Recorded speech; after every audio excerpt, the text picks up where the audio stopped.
नमस्कार। Star born tarot channel पर एक बार फिर से आपका हार्दिक स्वागत। आज की रीडिंग जो हम करने वाले हैं वो एक लव रीडिंग होने वाली है, जिसके अंदर हम ये देखने की कोशिश करेंगे कि आपके पर्सन की एनर्जी क्या है, करंट एनर्जी अभी क्या चल रही है।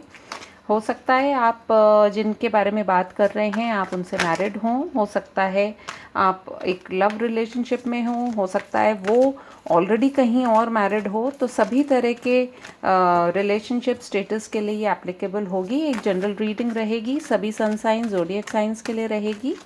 सो देर नहीं करते हुए हम सबसे पहले एनर्जी ओरेकल कार्ड से उनकी एनर्जी को देखते हैं कि अभी हाल फिलहाल वो क्या महसूस कर रहे हैं, क्या चल रहा है। Let us see. All right, the first card that we have is caring connections, then we have community, then we have man holding a heart, then we have door to spirit, and we have healer of the ages. below the deck निकल कर के आया है indecision। इन cards को देख कर के मैं ये कह सकती हूँ कि आपके जो पार्टनर हैं जिनसे आप प्यार करते हैं वो इस रिश्ते को एक बहुत ही अलग तरह का रिश्ता मानते हैं, जिसमें वो ये जानते हैं कि आप जो है उन्हें बहुत प्यार करते हैं, बहुत केयर करते हैं, और वो कहीं ना कहीं इसे एक डिवाइन कनेक्शन मानते हैं, एक दुनिया से अलग तरह का कनेक्शन मानते हैं। और वो अपने दिल को इस समय बहुत थाम कर के बैठे हुए हैं, क्योंकि उन्हें कहीं ना कहीं ये लगता है कि हो सकता है आपका रिश्ता ऐसा हो जो कि कम्युनिटी के हिसाब से सही नहीं हो सकता है आप में से कोई एक पर्सन ज़्यादा यंग है दूसरे पर्सन से, या एक पर्सन ज़्यादा बड़ा है दूसरे पर्सन से। तो जो भी सिनेरियो है आपका, वो कम्युनिटी के हिसाब से शायद वो अभी रिश्ता आपका एक्सेप्ट नहीं हो पाएगा, बट वो अपने इस दिल को थाम करके बैठे हुए हैं और भगवान से वो चाह रहे हैं कि इसमें कोई एक राह निकले या रास्ता निकले, कोई दरवाज़ा खुले। तो वो अपने जो भी भगवान हैं उनके आगे प्रेयर भी कर रहे हैं और इस कनेक्शन को एक बहुत ही प्योर कनेक्शन मानते हैं। और इसीलिए वो चाहते हैं कि यदि पास्ट में कुछ इस तरह की आप लोगों के बीच में कुछ प्रॉब्लम्स भी आई हों, तो वो इस रिश्ते के अंदर अब जो है एक हीलिंग हो, जो पुरानी बातें हैं उनको छोड़ करके एक नए तरह से एक शुरुआत की जाए। लेकिन अभी हाल फिलहाल जो है वो एक इनडिसिजन वाले मोड़ पे खड़े, यानी कि दो रास्तों के बीच में से वो सोच रहे हैं कि मैं इसको कैसे एक तरीके से मतलब करूं ताकि कोई दुख भी नहीं पहुंचे किसी को भी।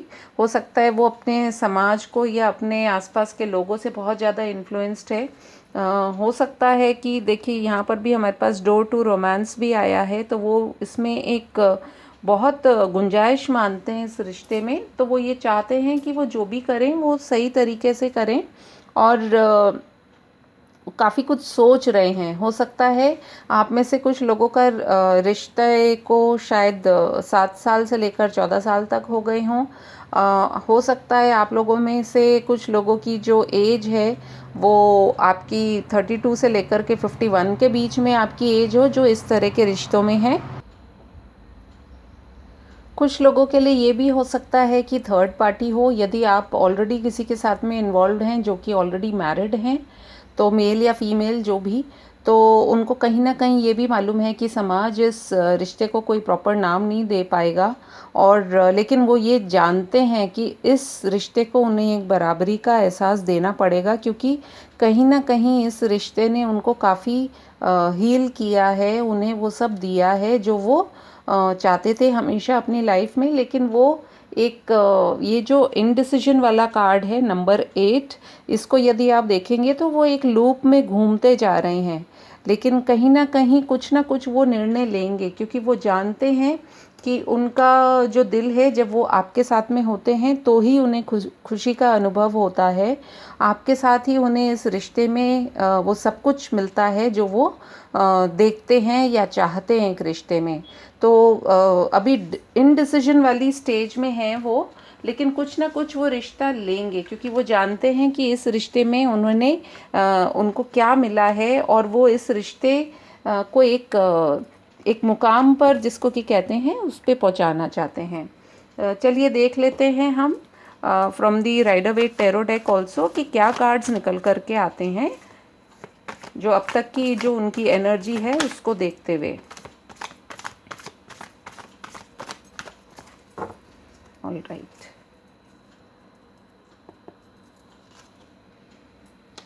we have the Ace of Pentacles, we have the Nine of Cups, we have the Knight of Swords, we have the King of Cups, we have the Empress, we have the Two of Pentacles, we have the Six of Cups, and we have the Hanged Man. Below the deck जो energy निकल के आई है वो है eight of pentacles. तो यहाँ पर सबसे पहले मैं आपको आपके पार्टनर के, वैसे तो जनरल रीडिंग है, लेकिन फिर भी मैं सन साइंस आपको बता देना चाहूँगी। पेंटिकल्स की ऊर्जा आई है जिसमें हमारा अर्थ साइन है, टॉरस, वर्गो, कैप्रिकॉर्न। फिर हमारे कप्स की एनर्जी है जिसमें कि हमारे वाटर साइन है, Cancer, Scorpio, Pisces. Then we have the sword energy, which is the air sign, Gemini, Libra, Aquarius. And then we have Empress यहाँ पर है। तो Empress यानी कि आप में से कोई अर्थ साइन को बिलोंग कर सकते हैं। तो टॉरस, वर्गो, कैप्रिकॉर्न में से कुछ हो सकते हैं। जो मुझे ये लग रहा है यहाँ पर देख करके कि वो एक शुरुआत करना चाहते हैं आपके साथ में, और शुरुआत तो करना चाह रहे हैं, लेकिन और बहुत टाइम से, क्योंकि आप उनकी विशफुल थिंकिंग हैं, तो उनको कहीं ना कहीं ये भी लगता है कि वो आप ही के साथ में अपनी खुशियों को देखते हैं।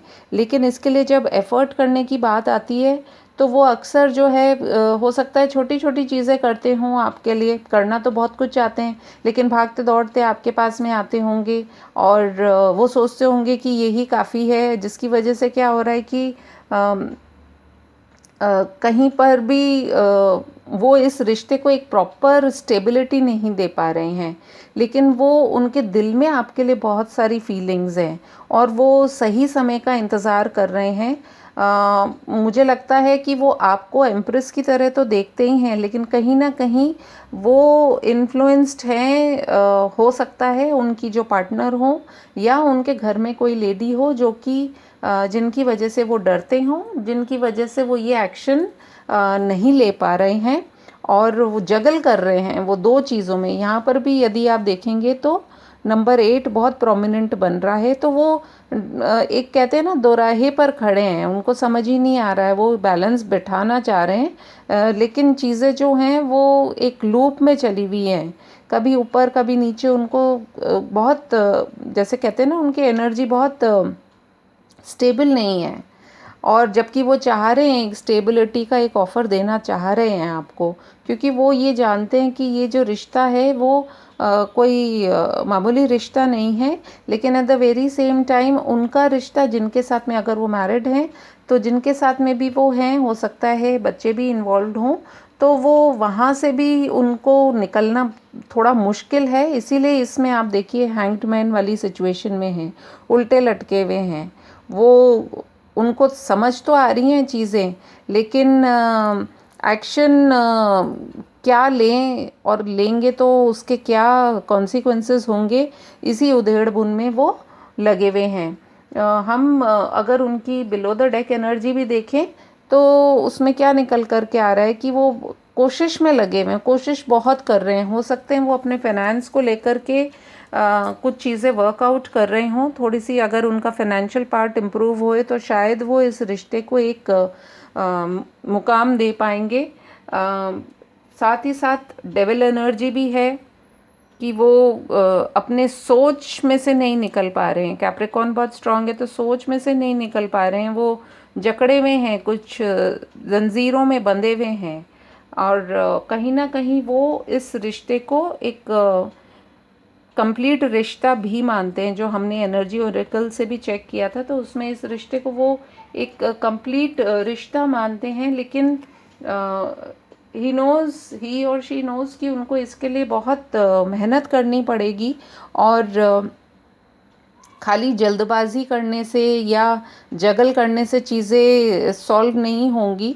तो हो सकता है आप लोगों में से कई लोग जो है इस तरह की इनकी वो चीज़ देख कर के आप भी समझ पा रहे हैं कि एक जो पुख्ता जो जवाब है वो नहीं मिल पा रहा है। तो उससे रिलेटेड हो सकता है काफ़ी कुछ आप लोगों के बीच में अभी चीज़ें रुकी हुई हों, पॉज पर हो, इस रिश्ते को आप आगे नहीं लेकर के जा पा रहे हैं, रुक गए हैं। क्योंकि हमने स्टार्ट किया था तो एक ऑफ़र वो कुछ सोच रहे हैं आपकी तरफ करने का, लेकिन यहाँ पर लास्ट कार्ड जो निकल कर के आया था हैंगमैन वाला कार्ड है कि लटके पड़े हैं, तो ऑफ़र करना भी चाह रहे हैं लेकिन सोच भी रहे हैं।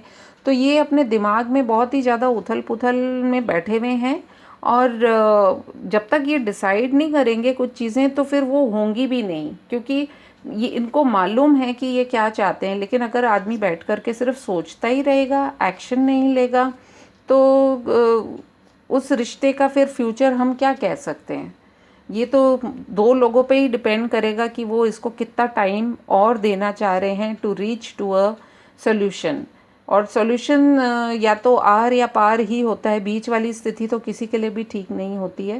Late us see from the Osho Zen cards क्या निकल कर के आता है, क्या फ्यूचर एक्शन क्या हो सकता है। हम ओशो ज़ेन कार्ड से देखने की कोशिश करते हैं।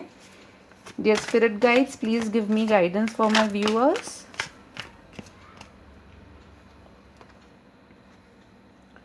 ये दो कार्ड्स तो निकल कर के आए हैं, friendliness, then we have going with the flow, then we have intensity,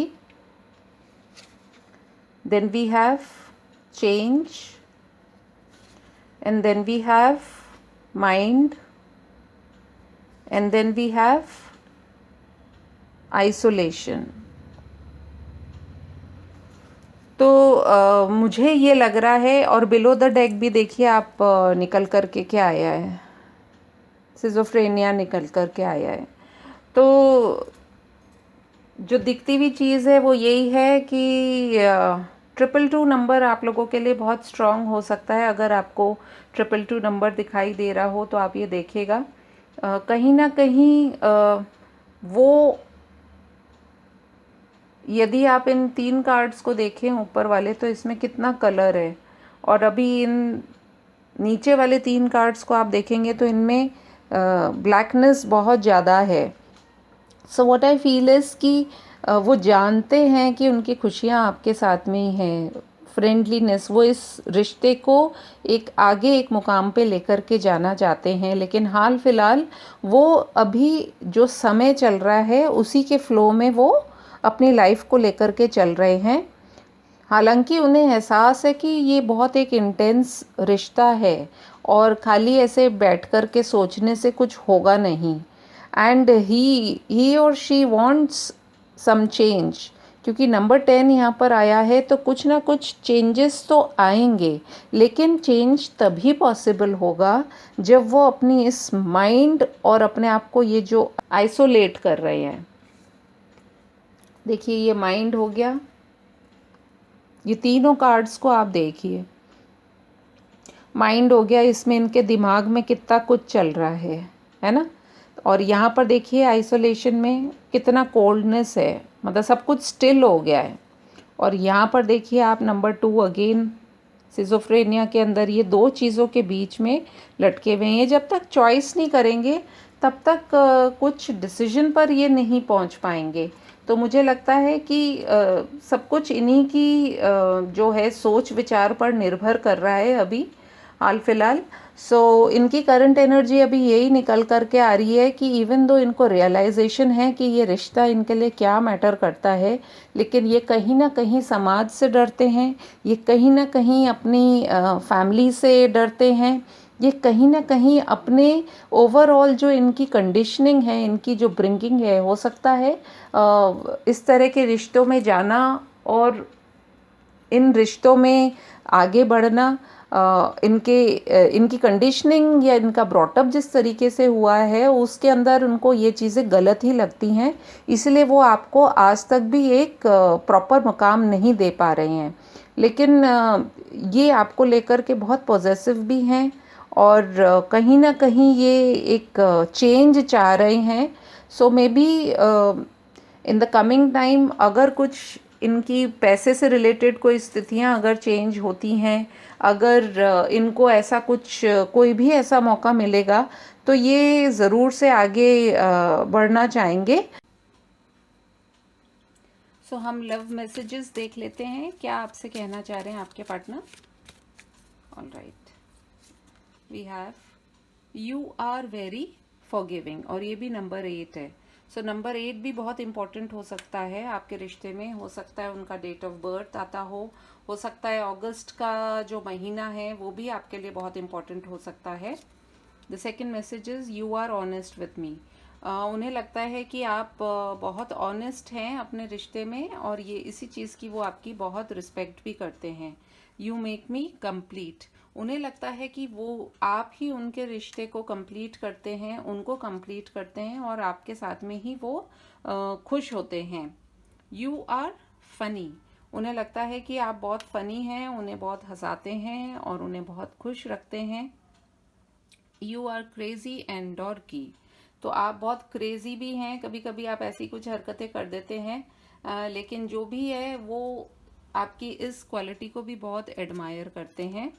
and last but not the least we have you make me feel secure, तो आप ही के साथ वो सिक्योर महसूस करते हैं, जो हमारे एनर्जी ओरेकल कार्ड्स में से भी यही एनर्जी निकल करके आई थी जब हम देख रहे थे। And last but not the least हमारे पास बिलो द डेक आया है you and I have so much in common, तो उन्हें ये लगता है कि वो आप ही के साथ में अपनी सारी खुशियां देखते हैं, सब कुछ महसूस करते हैं, और इस रिश्ते को लेकर के वो काम भी करना चाहते हैं। So this is what I have. अभी करंट एनर्जी उनकी यही निकल करके आ रही है। प्लीज़ मुझे बताइएगा कमेंट सेक्शन में कि आपको मेरी ये रीडिंग कैसी लगी। Thank you so much, take care, bye bye.